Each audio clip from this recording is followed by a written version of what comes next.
Kash Patel is the most dangerous. This is just incredibly dangerous. Two of the most dangerous nominee that we've seen yet to our democracy. Not so slow motion authoritarian takeover of the United States government. As FBI director would be like if you crossed Alex Jones with J. Edgar Hoover. Will hurt Donald Trump, will hurt Republicans in off-year elections.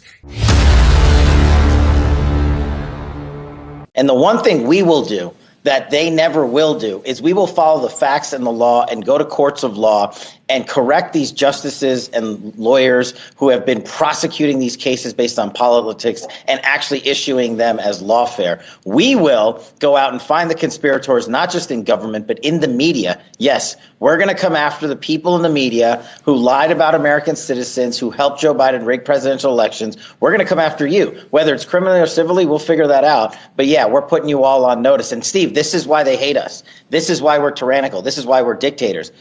I want to underline what Richard said, what the Wall Street Journal has said, and what I've been saying. Again, these are selections not only bad for the individual agencies or the people they will represent, it's bad for America and ultimately bad for the 47th president. As Richard said and as the Wall Street Journal said, these sort of selections, especially the Kash Patel selection, will backfire on Donald Trump, will hurt Donald Trump, will hurt Republicans in off-year elections.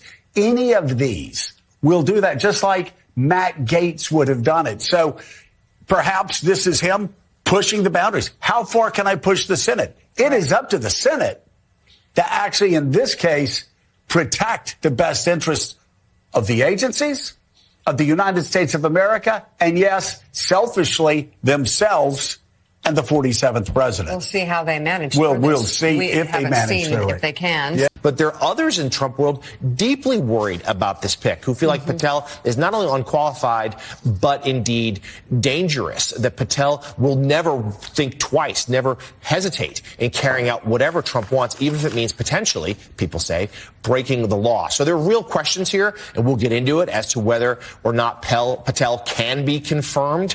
Much like Matt Gaetz, that pick seemed in trouble. This one seems hardly a sure thing either, Joe Mika. But there are mechanisms where if he were to fire Wray, Patel could step in an interim way for 200 or so odd days.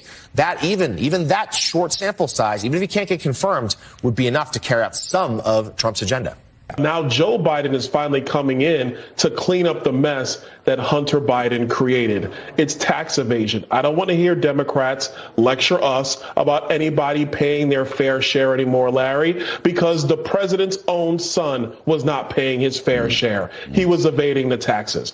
But what does it mean for where we go forward? Kash Patel, you're exactly right. John Radcliffe, Pam Bondi. Their job is exceptional right now because they have to clean out the political brass at these agencies.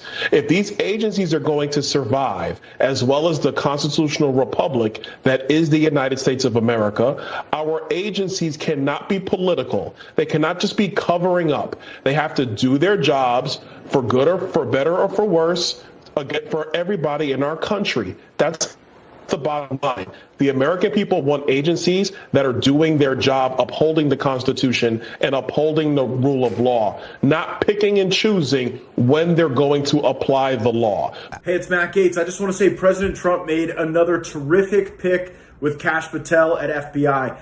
I have seen the mettle of Kash. When he was a staffer in Congress, you had Rod Rosenstein, the Deputy Attorney General, literally threatening Kash and his family with surveillance. I mean, this is a guy who helped expose the Russia hoax. He's been on side against some of the worst abuses of the FISA system. Kash Patel can help clean up all the things that we've seen that are wrong. Kash, we're with you all the way. Do great things, and we've all got your back. They just think the far left has gone so nutty on so many issues. That's what they're being told. That's what by people like you. Because it's true. You think the far left does nothing crazy? Oh, I'm sure they do. Oh, well then. But I don't know. Who is the far left? What do you mean when you say far left? I mean, I could give you a million examples. Yeah, well, give me one. Okay, the NAACP. You think the NAACP is far left? Could I finish my sentence? Yes. You asked me for an example. Yeah. The NAACP last year issued a travel advisory. You know, that's like the State Department does to go to, I'm sure when you went to Vietnam, they were advising you not to. There's a war on. I didn't talk to them. I don't have them around. I know, but you know a travel advisory. Yeah. Today we have them for very dangerous countries. You Yeah. know, don't go to North Korea. Don't go to Iran. Yeah. You know where they issued a travel advisory for black people not to go? Yeah. Florida. Every day there's stories like that that just makes people roll their eyes and go, are you people nuts? Even if they don't matter that much, I don't think one person listened to this and thought, but they just suggest something to the average person, which I completely understand, which is, wow, do you people ever find anything that's ridiculous? Do you really think men can get pregnant? You know, that kind of stuff. And I understand that a trans woman can get pregnant. That's different than a man getting pregnant. And the way they sort of insist on blurring that line is if that's some sort of reasonable social cause, as opposed to just being for having full rights, respect, and protection for trans people. We get that. So I've never heard about men getting pregnant. I've never heard about this argument. It must be some part of what you call the far left that is so minuscule that I, who am... No, Jane. What? It's not minuscule, and I'm sorry, you can't throw this back on us. I assume it's because you are locked into media that just never wants anyone in their audience to know anything sketchy about the blue team.